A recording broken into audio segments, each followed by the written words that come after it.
Saying good morning to those of you listening to Classic Radio 105.5, 105.9. Those of you viewing us via GBN TV, whether you're viewing Channel 7, Channel 11, Channels 20. Good Monday morning. It's the 19th day of February. Welcome to another edition of To The Point. Those of you also viewing and listening via our social media platforms, Facebook page, YouTube channel, the GBN's webpage, gbn.gd. Good morning and welcome. Let me say good morning to Mr. McIntyre once again. Good morning to you, sir, and good Monday morning to you, I should say also. Yes, good morning to you, GT, and pleasant good Monday morning to you. So let me also take the opportunity to say a wonderful, pleasant morning to everyone across the medium or wherever you're listening, you're following. And I think every week that I come on, there's somebody new I have to say hello to. This morning, Reverend Patrick Nelson and your congregation and those who are locked into our program and always send those words of encouragement. Thank you. And those who've been with us following from time to time, from since this program started, there has been some people who just locked in. I'm GT. I'm not going to tune off. All right. So we do have a following. So I highly appreciate that a whole lot. Thank you so much, and continue to listen and view and gain all the knowledge that you can in terms of information that we disperse on a Monday. Absolutely. All right.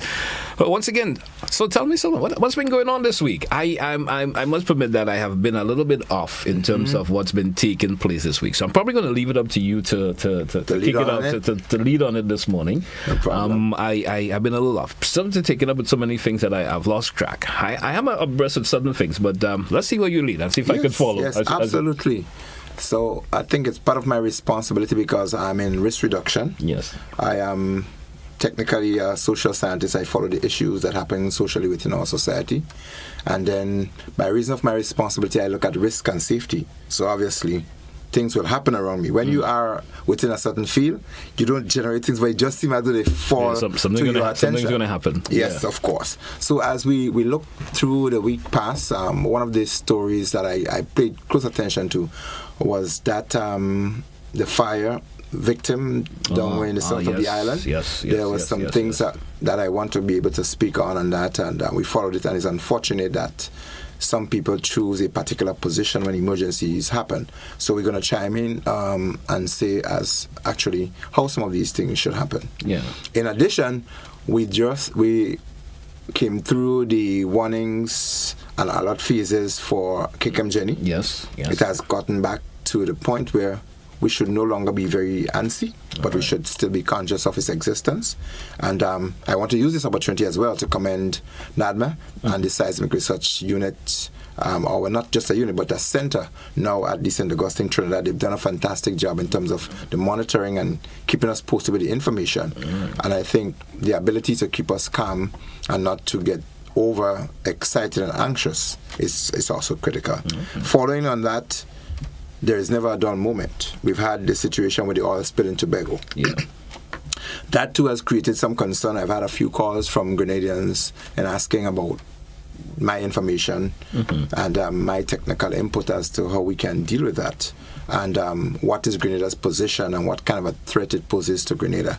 Again, NADMA is the sole entity that's responsible for linking and providing that information. So I was in touch with them, also in touch with some of my colleagues down there in Trinidad and Tobago, and to get a sneak peek as to what's happening.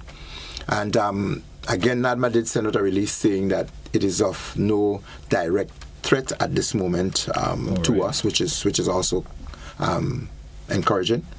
But also of concern is that it has transferred itself into our waters. Yeah. Our economic exclusion zone, it has actually gotten into that area. So even if the spill is trending away from us, there is still the marine concern that we have and the environmental impact. But so far, the experts are saying there is no real threat to land or shore as the case may be. But once it continues to be out there, we know that we need to be concerned about our ecosystem, our marine life, and XYZ that we have to be. Right. It's a breadwinner for a lot of us in the fishing industry, or coral reefs and all these things that could be affected as a result. Or vessels that ply those routes and so forth, they have to be a particular concern. So when spills do happen, it creates a level of risk with it. But also encouraging is the point that, and I think this will be an aspect of Beyond the Headlines this evening. Later on this evening. I think they will expand on that. Have some conversation on that a little more in depth. Of course, individuals that have a more clear insight of this particular situation. Which is really good. Yeah. At my time, I know there was the National Oil Spill Committee, and there's a National Oil Spill Plan. So obviously that was activated, that people were called up and they convened meeting and looked at the situation. Right. And obviously they had to inform the Prime Minister, who was responsible for national security and disaster management, as to what threat it poses to Grenada and how Grenada is positioned. Okay. And people may ask as to the treatment. I'm sure how you deal with it. People will, the information will be provided, but I know in essence, if there are spills within our waters and within our coastline on the extreme, it is more difficult to control when it's in the wider water, but as you get closer to land, it's sometimes easier to manage. It creates more risk technically, yes, but there are what you call these containment boom that could be employed, where it could be channeled or controlled or could be swooped up. So when it's out on the open ocean, it is a bit more difficult to get it swooped up. As it comes to shoreline and so on, the risk becomes greater, but the process of controlling it and moving it away becomes a lot easier. All right. All that is expanded. But what I want to reassure our listening or viewing public in terms of information sharing, we know like you have hydrometeorological information that relates to floods and tropical storms, and people do have access to other kinds of information, and so it is very easy for us to become timid and criticize our National Disaster Agency, etc., and the authority at B, because the average person may feel that nothing is being done about it. But my position is that we need to trust our system, and we need to put ourselves in a position that we should listen and believe the information that is provided to us and will be provided to us. And if we have reasons to be skeptical or otherwise, obviously yes. But at this point, I think we can trust our information process. We can trust the experts that are entrusted with information, and do not go accessing information from unofficial sources, and they could be misleading. The important thing here is that listen to the information that is critical to our neck of the woods. All right. Because, there are other mediums that are dispersing information, of foreign entities that are dispersing information. And for some reason, we always feel they are more credible. Not that they are not, but we always put the emphasis more at them than, our own source. If it comes from America, if it comes from Canada, so it's more believable. We get information that is more believable than a whole. Yes. Mr. Mackett, I want to ask you a question a wee bit, and I kind of put it into what you said in the initial stages about Kikimjini. Why do we always see these eruptions, or if we could say eruption, or what we saw for the last week? Why do we get that from time to time? Why do we always experience that from time to time? That would happen because we have a... Actually, Grenada is very seismically active, meaning that we do have volcanic activities taking place within the surface of Grenada's land space. And we do have, on record, 3 real active volcanoes, Kikimjini, Kikimjack, which has not been technically officially released as Kikimjack, but it will be, because it was discovered that there's another very active cone that is next to Kikimjini. And so in the survey, they named it Kikimjack. And then we have on land Mount St. Catherine, which is just about, I think, 900 meters above sea level. That's 2,756 feet. And Mount St. Catherine as well produces some threat to Grenada. The difference between Mount St. Catherine and Kikimjini, one is on land, one is on the water. And St. Catherine has a lot of outlets. It releases a lot of steam and pressure that you see through those springs around us. St. Patrick, St. Andrew, quite a number of them, they emanate Haversack on the west coast, Victoria. A lot of these pressure has been released from St. Catherine, from that range that is very seismically active. And so the tendency for eruption with St. Catherine and Kikimjini is less. But you will find tremors or earthquakes and the emitting of gas from Kikimjini, because it is very seismically active. And so from time to time there would be more increase in the pressure that's down there, and there obviously will seek for avenues to release. And so this pressure will also create tremors. As you understand what happens within the surface of the earth, we have all this molten lava and all this pressure and so on that stays within there. And so if there are earthquakes and other geological activities, they will create these cracks folding and faulting, and so some of this pressure will be released. Now, when that pressure has been released, it sometimes creates that rumbling and that shaking and so on, that in itself generates some level of tremor. So the aspect of Kikem Jenny, because it is thermally active, we will continue to experience activities from time to time, and this is why the Seismic Research Center, they are so responsible for the line of volcanoes within the Eastern Caribbean, quite a number of them, from Saba and so on, way up in the north, all through the Caribbean, Dominica, St. Vincent, and Montserrat.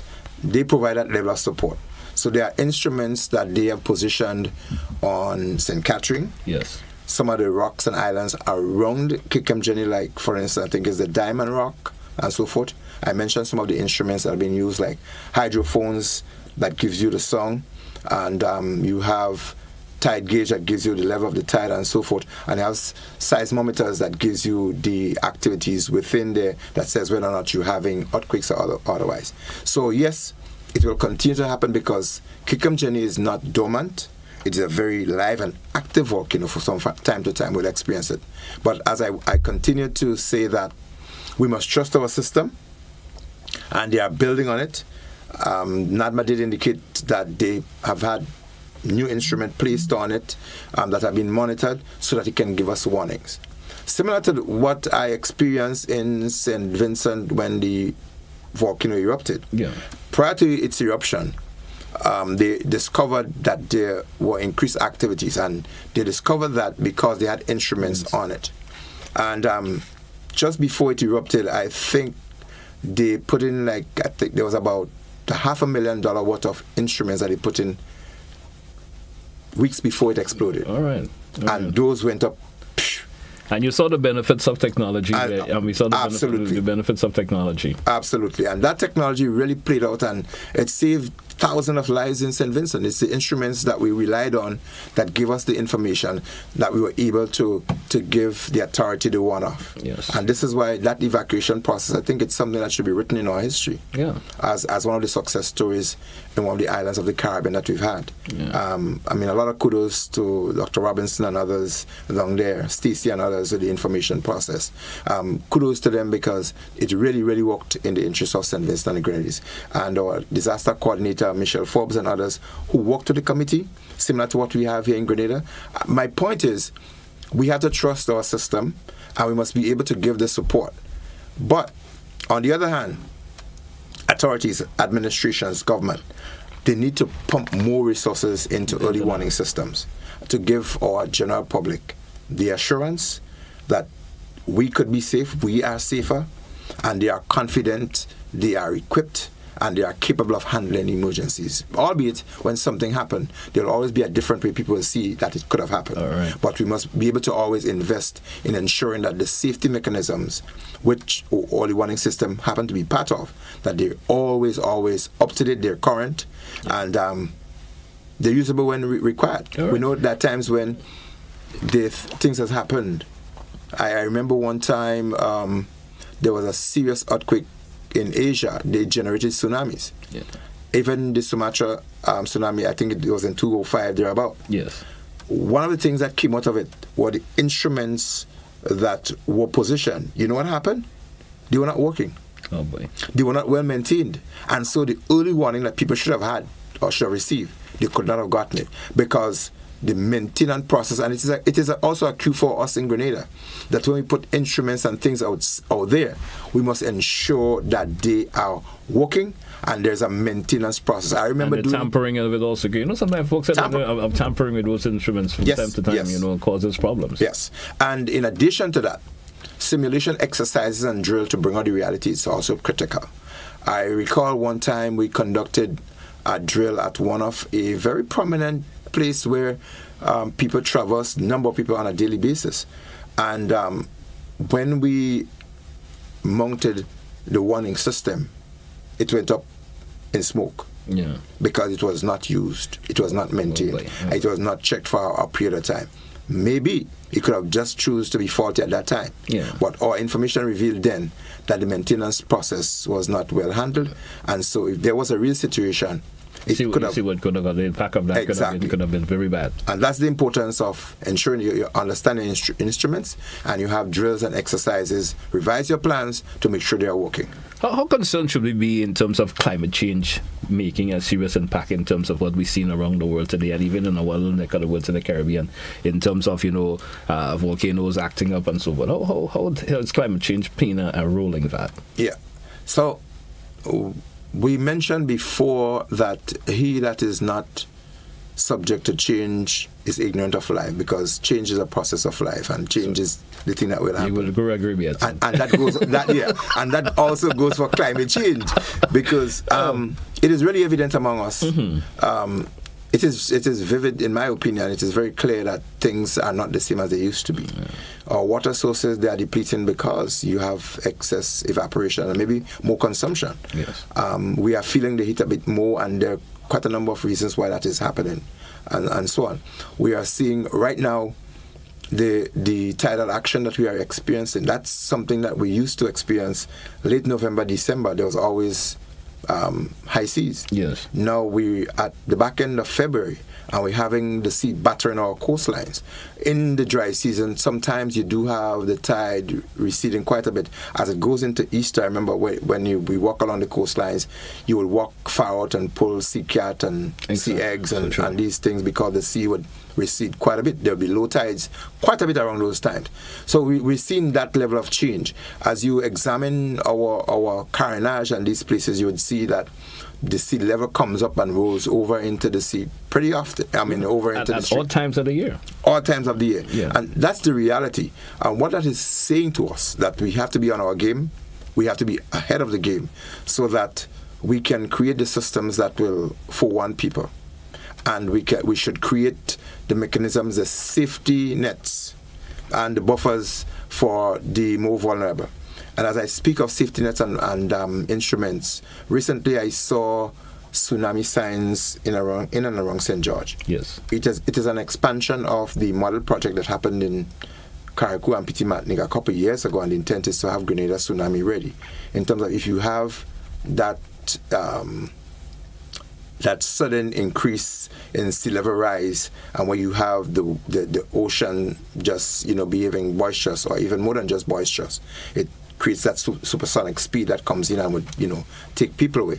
There has to be some avenues where people need to go, and they should be clearly marked. Mm-hmm. And this is one of the reasons why you have tsunami projects and tsunami signs that say to people, if you see, you hear, you feel, and so on, the thing that you need to do is to just run. Yeah. And run where? To the highest point. How do you know where to run? There should be signs and avenues that are identified that these are the safer grounds. That continuing education process is also very important. It is critical. So we drew for a break. Let's take it. We're coming back with much more. Stay with us, folks. To the point for today, Monday. We'll be right back.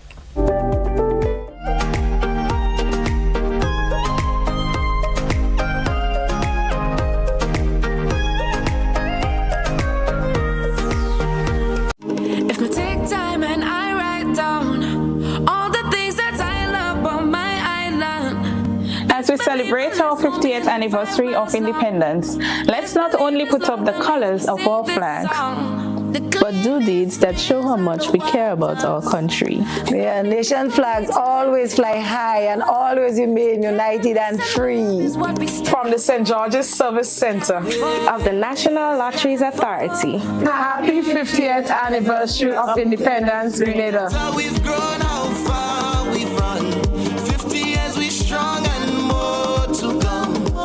The Planning and Development Authority of Grenada, PDA, is enforcing regulations to curb illegal, disorderly, and unauthorized development in several locations throughout the state of Grenada. The authority is concerned that structures mainly associated with vending are negatively impacting the environment, has undesirable public health and sanitation consequences, present obstructions to vehicle and pedestrian traffic, can become projectiles during adverse weather conditions, and generally affect impact the aesthetics of the nation.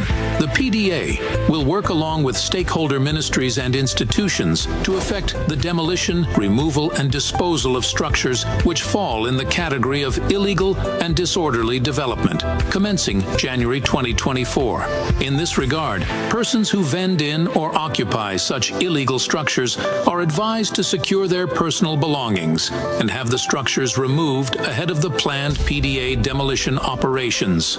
These actions of the PDA have become necessary to safeguard and protect public health and the environment, ensure the safety and well-being of all citizens and visitors, discourage any future disorderly construction, and encourage compliance to regulations pertaining to physical development in the state of Grenada. This is a message from the Planning and Development Authority of Grenada.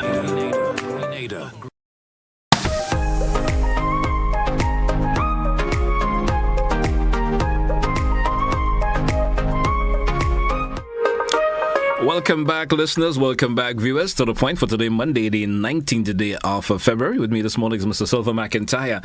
Folks, don't forget, you can always give us a phone call, 435-2041. You can also call us via the WhatsApp. They can use the same number, 435-2041. We can take your calls there also. Mr. McIntyre, let's continue our conversation this morning. Welcome back in this segment. Let's continue our conversation. We had an initial conversation when we started. You spoke on it briefly, but recently we had an issue of a fire taking place in the south of the island. Yes. We had an individual who got third-degree burns and so forth, lost her life. Tell us about this particular situation. How it could have been dealt with differently. Yes. From a safety point of view, in terms of incidents of that nature. Yes. So thank you again. And Grenada, my information as to how the victim was handled as a result of that unfortunate fire and eventually succumbed to the injuries. This is not who we are. Mm-hmm. My understanding as how it was handled. And it is regrettable that still people would think that other aspects of things takes priority over life. Yeah. A life is a life, and one life to lose is just one life too many. And regardless of your impression or opinion of an individual, everyone should have access to life, and every opportunity should be given to save a person's life or prevent an injury from becoming worse. My understanding of the level of burn, a third-degree burn, let me just explain. We have 3 levels of burns. One is a first degree where you may have the epidermis of the skin just removed, a little bit of scar. Yeah. A second degree burn means that you've just gotten into the inner dermis, and maybe a bit of the tissue would be damaged as well. When you have a third degree burn, it means that the subcutaneous tissues and the bones, the fire has gotten way down deep, right down into the depths of the tissue and muscles, etc. It means then that with that level of burn, life is severely threatened. Mm-hmm. And burn is, as what it says, it's as a result of heat, whether it is chemical or otherwise. And the process of dealing with that is to ensure that any person, they are cooled immediately. Yeah. So in a situation like the one which we experience, anyone having somebody of that nature, the result says as a result of smoke inhalation and third-degree burn. Yeah. You may not have been able to prevent the smoke inhalation, but one of the things that one wants to do is that if somebody is taken out of a smoky condition, you want to ensure that they're brought into an air environment where the air is clearer, moved away from the area where it actually occurred. Second, if a person has any degree of burn whatsoever, the first intention is to be able to cool that person down. When you say cool that person down, someone thinking who have limited knowledge may say, hey, should I throw water on them? Should I what? When you say cool, what explain that? And it depends on the area where the person has received the burn. The first thing is to use regular temperature water if it's a mild burn, and you increase the water to cool or even ice water. You regulate that by applying it in little spells. Mm-hmm. In the situation where we understand it was a third-degree burn where most of the body mass was covered, the important thing to have done there was to have gotten a wet or cold blanket or something to wrap her, which I understood eventually was done. I'm not too sure whether or not they had it wet. Okay. But then the process of ensuring that person is cooled and kept really cool, reducing the level or the extent to which the burn will continue. So once somebody gets a burn, the burning process will continue to deteriorate on the tissues as long as there is no application of anything. So even if that individual is removed from the even if the individual is removed from the environment area, there still need to be some effort to get the process cooled even further until expert help arrive. There's something called a burn cream that is normally applied when the people get to the hospital or otherwise, but that is the different intensive care that will be applied. But for persons, first aiders, or even regular bystander, anyone who gets in a burn, your immediate intention is to have the person cooled as quickly as possible. A continuous cooling process until the experts arrive. The other aspect of it was the use of social media to publicize and to portray people. That is unacceptable, and it is also illegal. So we would want people to be a bit more conscious that they could be prosecuted for it. And secondly, it is inhumane to do that. It is also not considerate for the family and the victims, the other types of victims, because you have the first victim, obviously, who was directly involved, and then the family and friends of the person, they would be also victims. You have to be very conscious of that, and I'm saying this is un-Grenadian-like for persons to try to propagate, and rather than trying to attend to life, trying to extinguish the fire or trying to get pictures that you can circulate to your friends. This is totally unacceptable. The other aspect of it was that the father of the victim had to come out to appeal for that situation to stop, which is something that, shouldn't really have happened. It should have been automatic. People should understand that, this should not be done. And the other point, my final point on this is that when there is a tragic situation, the process of debriefing and counseling is often ignored. If people are not outspoken, if they are not of particular status in society, they're sometimes forgotten. And I am to find out whether or not there was some psychosocial intervention to the family, father, mother, and other siblings of the person who died, whether or not they were exposed to some level of counseling. And that is critical. The gentleman, the father of the child who came out and appealed for some level of understanding, I'm sure he's going through some level of trauma, and so he would need to be counseled, and he would need some aspect of counseling. I'm hoping that our system would embrace him and embrace others and help them to go through this process. Whenever there's a tragedy, the process of the psychosocial support, it is critical to people. So I thought I needed to say that because I don't think that thing and that process was handled appropriately. We spoke earlier about the use of technology for the right reason and how it helps sometimes. And the wrong reason. And there's also the wrong reason for technology. We do have a caller, Mr. McIntyre. Let's see what this caller has to offer. Caller, good morning. You're welcome. Good morning to you, sir. And to Mr. McIntyre. I'm trying to speak on the spill. Now, we seem to be reactive in some way. And there seemed to be some blame on the Trinidad authorities to rectify the situation with the spill.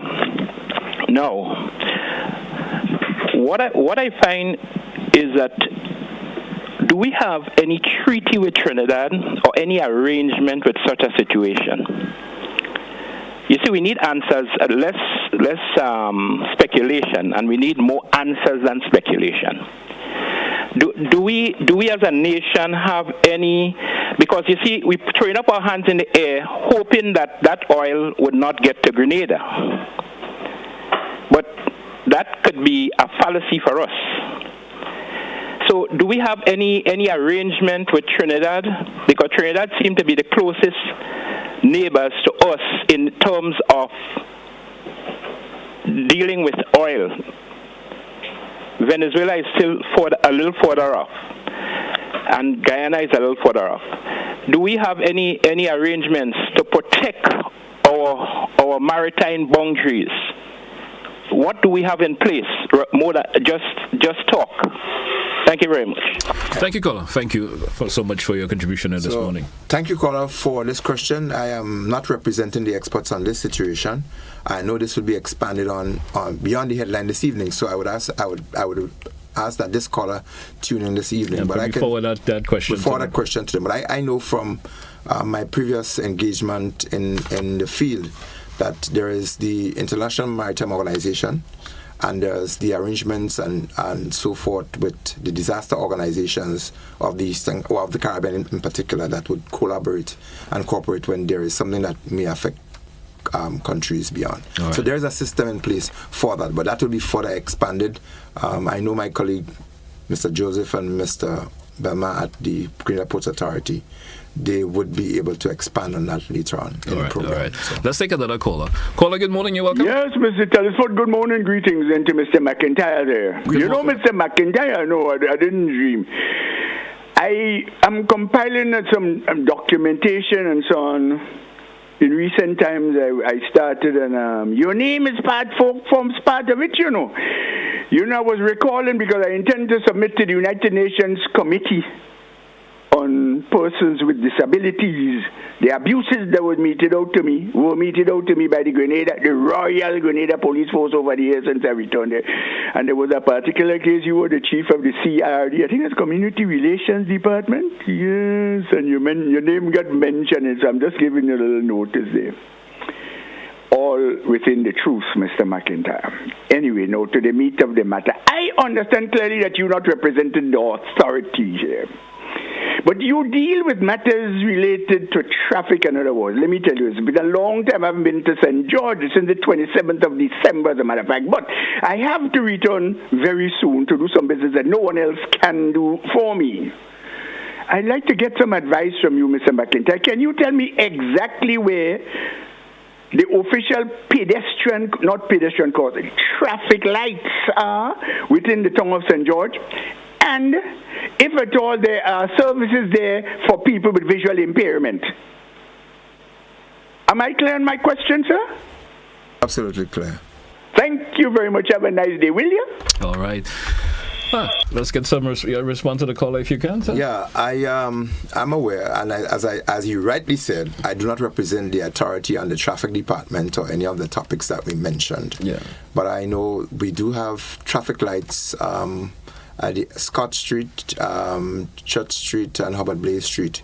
We do have a traffic light system there on Halifax Street. Yes. And we do have at the corner of Halifax Street and Canash Road. There is also street lights there, and between Go and Cross Street, there's a traffic light setting there as well. I don't think there is one down on the Canash and Scott Street. There was before. It is there, but I don't think it's commissioned. It's commissioned as yet. So that one is not up as yet. So in the town of St. George, these are the three places where traffic lights are installed. In terms of whether they are catering for visually impaired people or otherwise, I am not aware of it, so I can't speak to that. But that is something that needs to be looked into as to whether or not it is there. And Citizen Roller's question is appropriate, that when we do establish instruments or organs of the state, for movements especially, we should ensure that the physically or visually challenged or impaired or otherwise, they should be factored in to those. All right. We will close the line for this segment. We need to get into another segment of the conversation, Mr. McIntyre. Sure. In terms of, it's something that is passionate to you in this realm of our conversation, when it comes to road safety. Yes. You're very passionate about that in this segment. We're in the process now of license inspection. That process is on right now. How important it is, for an individual, get your vehicle inspected. Yes. Make sure it is roadworthy. Make sure what is necessary for you, for the safety of yourself and others by using that particular vehicle of yours on the road is important. Tell us a bit about that, how you feel about that. Oh, great. So I want to commend the traffic department, by extension the licensing authority, and the inspection process that they've commissioned, and they make it more user-friendly. Yeah. People are getting through the process much easier. The stadium activity is commendable. And the modified Inland Revenue section, the licensing department, makes it an easier flow. And they balance the amount of people inside the building at any one time. That is commendable. My drawback to the position that I still hold, I believe that there should be a different inspection process for particular types of vehicle. and that process should be more times per year, particularly the ones that travel a number of persons. For instance, taxis and buses and sizes of buses and goods vehicle and trucks, etc. They should be going through a different kind of inspection, maybe twice or 3 times per year. They should be required to have on a quarterly basis, etc. They should have the vehicles brought in to do inspections. In addition to that, I would love to see more technical people involved in the licensing process. A lot of police officers have been used, and I know in no way disregard the police expertise in doing that. But a lot of police officers have been used for that, and in my opinion, more police officers should be released into more active police functions, and we could involve more other technical people with engineering and mechanical technical expertise to be employed in those capacities, so that they can ensure that particular vehicles, they are more rigorously inspected and they would meet the requirement for on-road. And that is one of the things. But again, I want to really commend the process, and those 2 points that I've raised in terms of separating those and making it more frequent for different kinds of vehicle is one of the things that definitely will enhance the safety on our roads. Some of the accidents and the near accidents that we've seen could be as a result of these vehicles left too long because they use more excessively and extensively, and so the wear and tear and the degrading of aspects of those mechanics will be a bit more. And so that process, because to wait an entire year to road through an inspection, lots can happen within that couple of months. You could have it repaired at the time that the inspection is due, and you that is taken care of. It looks okay, and then 3 months or 2 months down the line, there's a different situation again, which could lead to your safety and the safety of all our road users being impacted by a whole lot. Yes. And I also speak of the human capacity of the RGPF. I know they've made a very strong effort over the last couple of months. I've seen an increase in the number of police officers joining and becoming more exposed and disposed to national duties. However, I think the presence and the process of vehicle checks throughout the days and nights and throughout our rural communities, that need to be enhanced a bit more. I maintain that policing is not just in our towns and in our cities, but there are quite a number of things that impact on road safety in the rural communities. I've traveled quite a bit through countries, and safety is of paramount importance where fires are concerned and other things. And at evenings and nights, there are quite a number of places where the fire truck will not have access because people park indiscriminately, the roadside garages, and so they pull vehicles and other things without consideration for other people. And that process of ensuring that our roadways are clear, it is critically important. It also impedes on the access space for the people that have physical challenges to move around. The way they are packed and how they are packed, they do really impede and restrict the movement of people with challenges. And so we'd expect to see more inspections, more police within our rural communities enforcing the laws throughout. I traveled sometimes through the Springs Road, and hence the point again, there should be parking times at particular places. At some times, if people live in a particular area, you should be allowed to park there, but your vehicle should be removed at a particular time of the morning. When you go through the Springs Road, I mentioned it on the program before, there are a number of vehicles that park there during the peak time, 7:30 going towards 8, when that traffic is coming all the way from the eastern into St. George. You get to the supermarket just above the Open Bible Church, and along that road there are vehicles that are parked there overnight because people live in the area, and it restricts the movement of vehicles, particularly the ones coming from St. George heading towards the Woodlands, St. David's direction. And so if that roadway is cleared quicker than it usually, you'll have freer movement, because the vehicles coming from St. George towards the Woodlands, St. David's section, if they are not moving as quickly, the ones going towards St. George, they cannot move as quickly just as well. Sometimes you wonder if individuals are thinking that I might cause an obstruction by parking my vehicle there. But they can't kill it. So, and that is why our authorities, and I think through our foundation, we're hoping to enhance the police capacity in terms of assisting them with instruments that they can be more mobile, that they can have, greater overview of where the restrictions are. And so we'd love to see more police officers on motorcycles and things that are traffic friendly moving through and ensuring that I see they do the clampings in some places a bit more frequent, which is good. All right. People who are on those road spaces, they need to be able to feel the consequences. All right, we drew for a break, Mr. McIntyre. Let's take it. We're coming right back with much more. Stay with us, folks. It's To The Point here on Classic Radio GBN TV.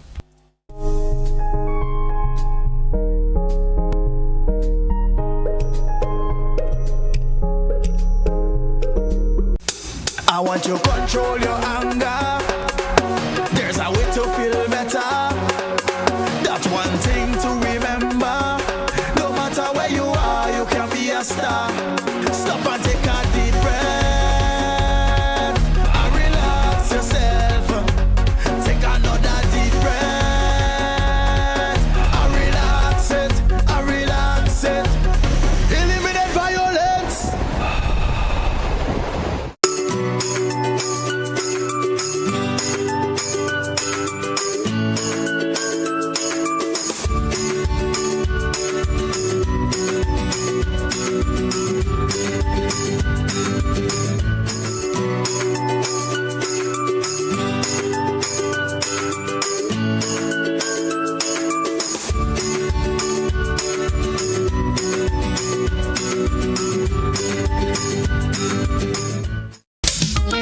Mr. mentioned the wing high, then you have things like man, you must come back, We have the low power there. When you push your portion, it is kind of like the same man, and it's just different name for the same kind of thing. And last but not least, I just want to say to all the men who saw me, call me, and ask for a piece of cake. I'm baking this weekend. Join us Fridays at 8 on GBN Television, K105 FM, GBN's Facebook page, and YouTube channel for We Culture.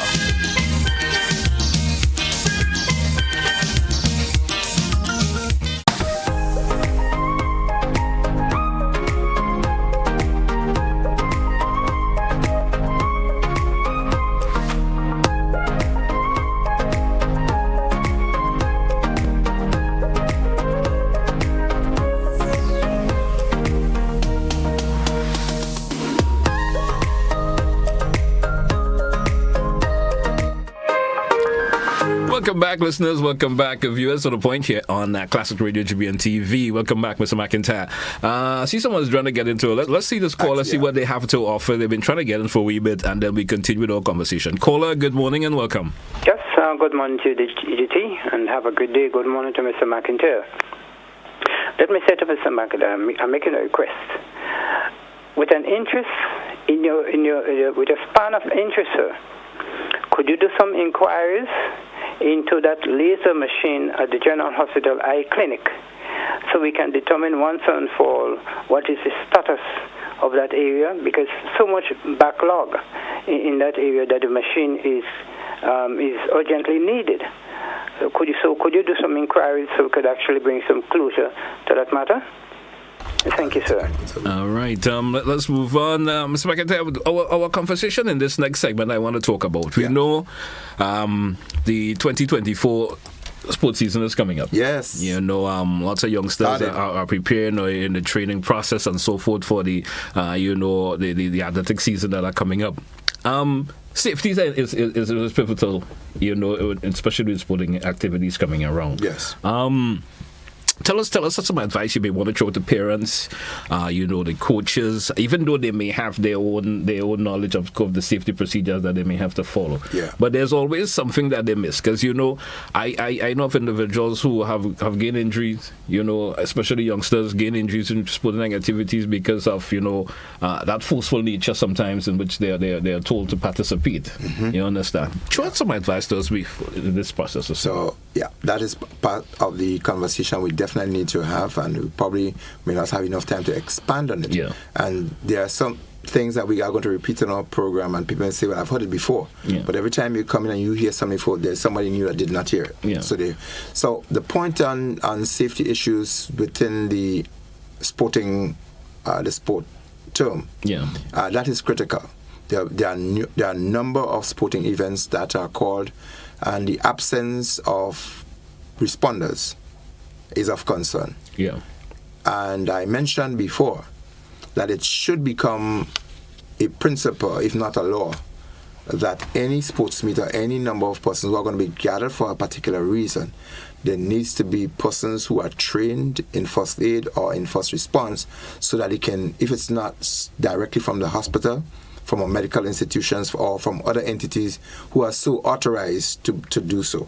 There should be persons who know how to respond to particular injuries. In addition to that, coaches and teachers and identified persons should be trained in basic emergency response procedure for cramps, for heat stroke.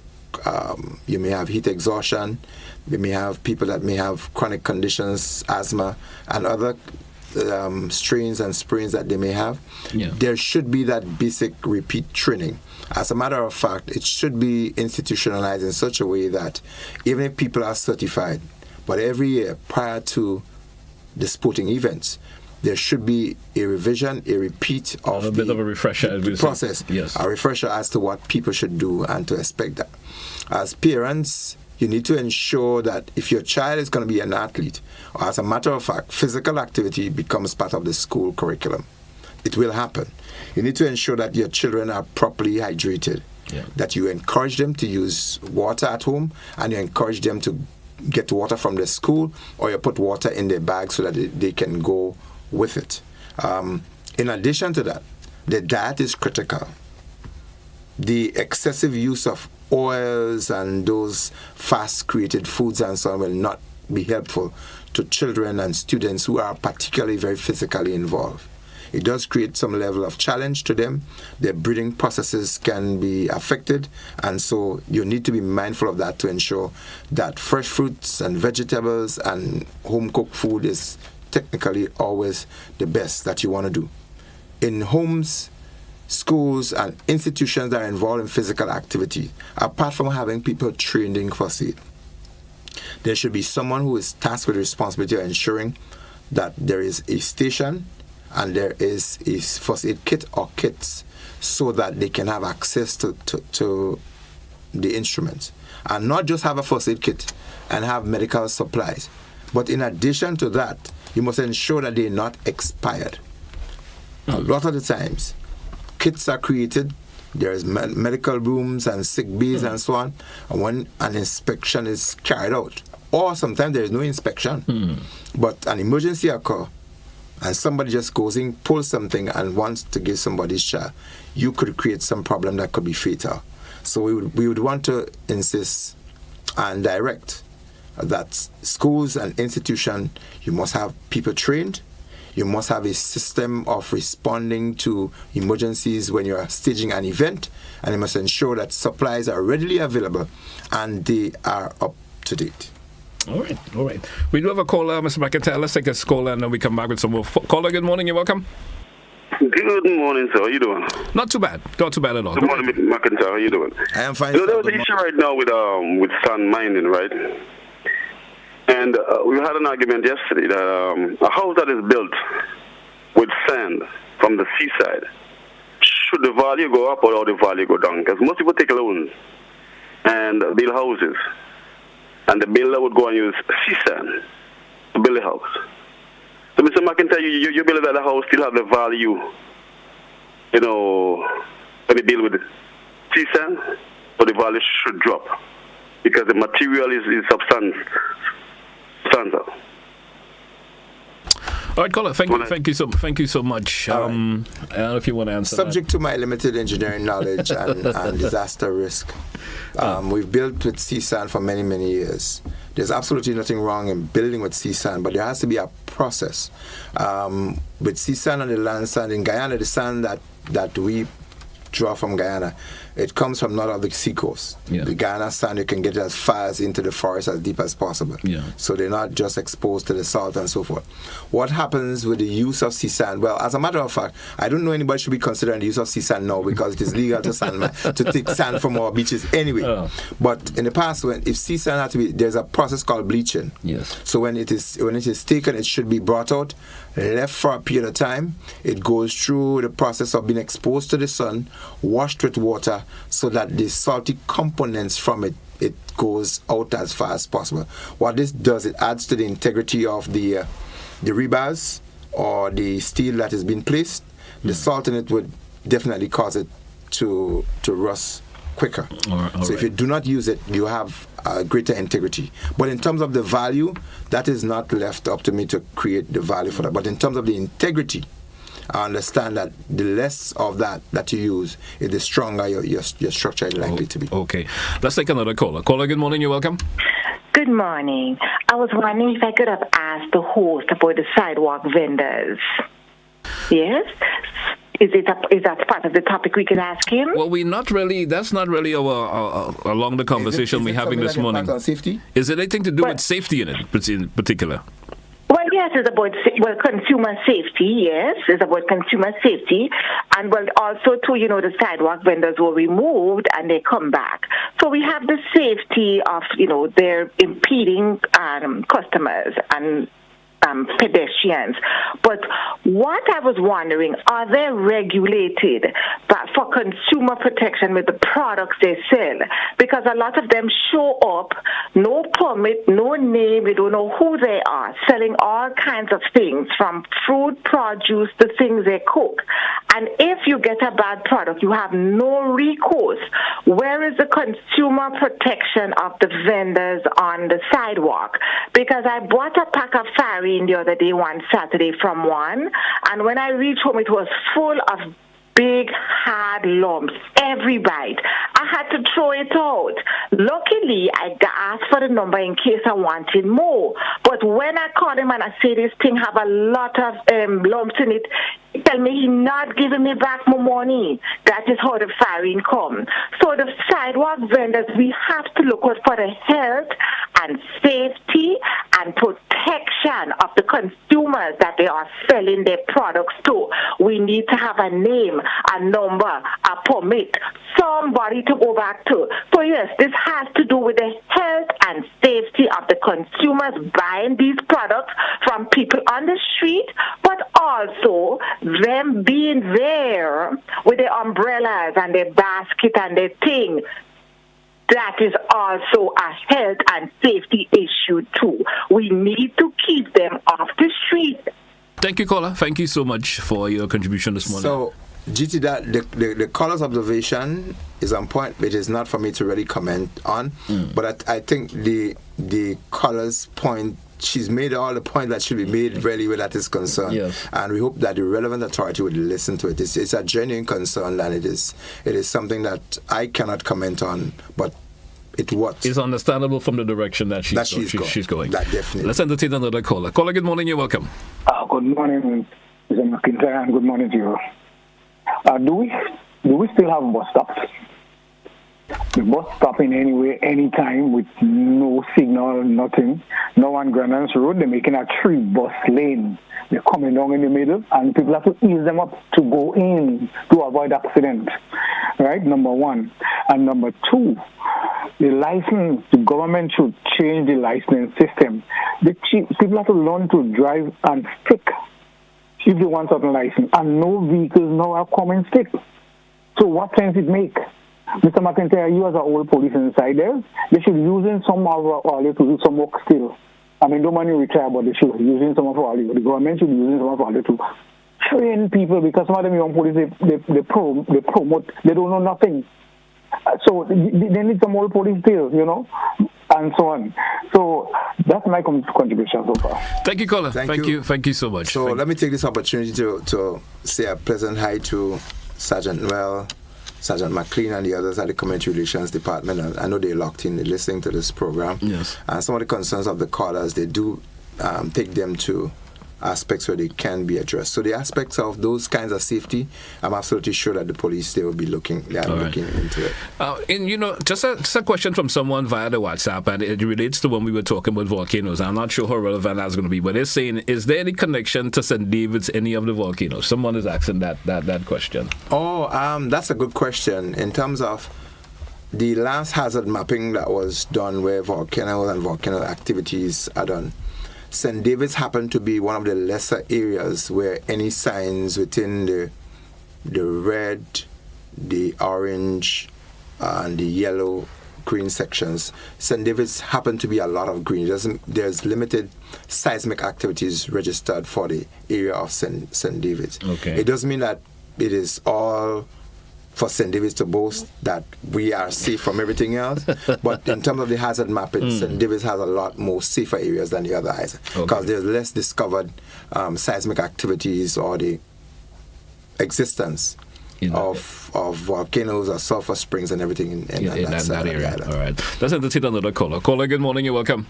Good morning, GT, and morning, Mr. McIntyre. And one of your earlier callers might have alluded to it, the issue of the oil spill. I'm very concerned about how the approach to both the Trinidad government and even our own administration. We need to give that urgent attention, because what if, for whatever reason, we end up with the disaster on our hands too? I mean, the time is running out for folks to do something about that. I mean, calling help, all kind of thing. I've seen all kind of things being posted, about whether it's an attempt to evade sanction by Trinidad and Venezuela and all that kind of thing. And we need to face what is happening, and impending ecological disaster is already devastated Tobago's economy in terms of the tourism and so on, the fisher folks and so on. We need to really, almost get everybody on board with this thing. I mean, I'm not saying fighting people, but that to me, like how COVID came on us and then we wasn't quite prepared. We need to do something. I mean, mobilize our people so that something could be done. Thank you. Thank you, caller. Thank you so much. To inform the caller, there will be our in-depth conversation on this later on this evening. Yes, tonight. On so the caller can stay tuned to hear and register his concern just as well if it is not appropriately addressed. But I'm sure that the authority, they are looking into what we expect to be looked into, all of the concerns. Maybe the information is not as fluid. Maybe people think they need to have more, but in my opinion, what's given is what needs to be given at this point. Particular time. However, there'll be much more that will be released in terms of the operating system and structure that would be there, and there would be an opportunity for people to call in just as well later on. All right. Let's entertain our final call and then we get some closing comments. Caller, good morning. Absolutely. You're welcome. Good morning and good morning to you guys. Well, just to touch a little bit on the last caller, I just get is there anybody in Grenada with the capabilities of dealing with like this oil spill? And if so, I mean, will there be in the future to come training people here to deal with the cleanup process? Basically, that's the question I really wanted to put out, the cleanup process. All right, thank you, caller. Thank you so much. Mr. Bakade, I think you could respond to the caller. Yeah, I can. And relate to that. A lot of these questions that the callers have, they will be answered this evening. Because, as I said before, maybe we have not done enough in terms of the information, in terms of what Grenada has and how we are positioned. We do not do a lot, sometimes, justice to ourselves in terms of our capacity and capability. There are quite a number of persons within our shows. There are instruments and plans that are written and so forth that maybe our general public isn't aware of. And I'm hoping that this evening that most of this will be exposed and people will understand our position. The absence of information sometimes creates anxiety and uncertainty. And so we need to be able to do more to keep our public informed as to what's in existence on our capacity. Grenada in a lot of sense is beyond and is on par with a lot. I'm not speaking specifically about oil spill. But Grenada is a small country. We've gone a long way in 50 years.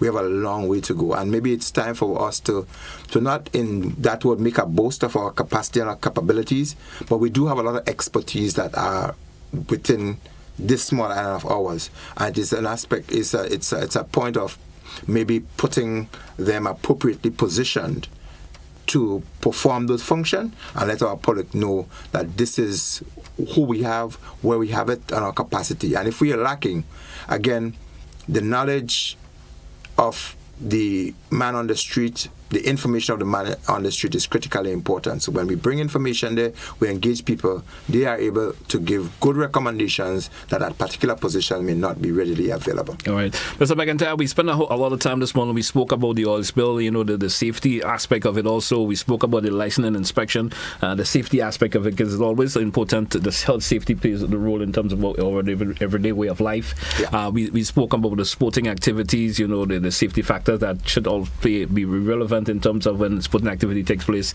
Any closing comment before we take a wrap this morning? Yeah, so in terms of general safety, one of the things that we wish to do is coming up March 6th. Yes. The unfortunate day when I lost my son. There is a foundation, his name is the Ash McIntyre Safety Foundation for Roads I'm Safer. We will be giving some definite information on our next program last week as to some of the initiatives that will be undertaken on that date and going forward. So we'll be inviting persons to join us. We want to be the voice for people who have had accidents and were not properly taken care of. We believe that there should be, in particular, a fund. We should believe that there should be more advocacy in terms of more road safety, in terms of laws and enforcements and instruments, etc. So we will be giving some of these as to some of our initiatives that we'll be championing. We'll be looking for teachers, retirees, and other persons to help us in the information process as we go to our schools and institutions to really deliver, in collaboration with the RGPF, aspects of road safety. All right. Mr. McIntyre, I want to thank you a whole lot for being on the program this morning. Always, interesting information. And I certainly hope that individuals who are listening to us, who are viewing the program, take that information that we disperse, of course, on a Monday, and of course, make the proper use of it, especially the safety aspects of it. All right. Thanks once again to our listeners and viewers this morning, wherever you may be around the world. Those of you, of course, in Grenada, Carriacou, Petit Martinique, good morning to you once again. And thanks for being with us here on To The Point. My good friend Muscles, good morning to you. Thanks for being with us also, as for knocking it down. Hey folks, that's how we take a wrap for this segment of To The Point on this particular on to today. Join us again tomorrow. That's where I say goodbye.